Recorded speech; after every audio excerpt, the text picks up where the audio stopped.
Thailand ने अभी अभी कंबोडिया पर बम गिराया है और इसी के साथ दुनिया में एक और नया एक्टिव कॉन्फ्लिक्ट शुरू हो गया है। तो अब तक हमें क्या पता चला है? पिछले 24 घंटों में थाईलैंड ने अपनी सीमाएं बंद कर दी हैं और अपने नागरिकों को कंबोडिया से बाहर निकलने को कहा है।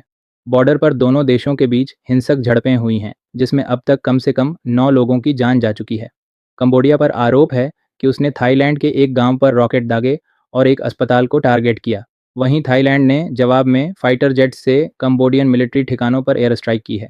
अब दोनों देश सीमा पर और सैनिक भेज रहे हैं और जब से ट्रेड सस्पेंड हुआ है, अरबों डॉलर का नुकसान हो चुका है। लेकिन सवाल है, ये सब हुआ कैसे? असल में बात ज़्यादा पेचीदा नहीं है। ये वही कहानी है जो आजकल ज़्यादातर विवादों में होती है। 100 साल पहले जब फ्रेंच कॉलोनाइजर्स ने नक्शे पर एक लाइन खींच दी, उसे बॉर्डर कह दिया और खुद चले गए, तब से लेकर आज तक थाईलैंड और कंबोडिया के बीच लगातार ये बहस चलती रही कि 500 मील लंबी ये सीमा आखिर किसकी है।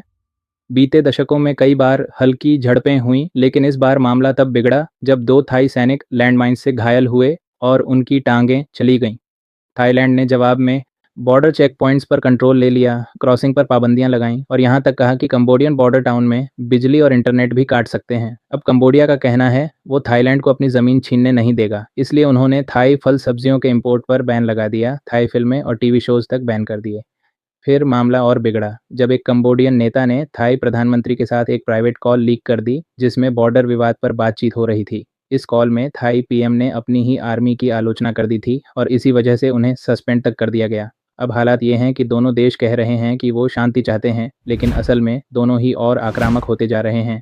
और हाँ, दोनों एक दूसरे पर यह भी आरोप लगा रहे हैं कि पहली गोली किसने चलाई। बिल्कुल वही पुरानी कहानी, बातें डीएस्केलेशन की, लेकिन ज़मीन पर होता है उल्टा। पर हाँ, जैसे जैसे हालात बदलेंगे मैं आपको अपडेट देता रहूँगा।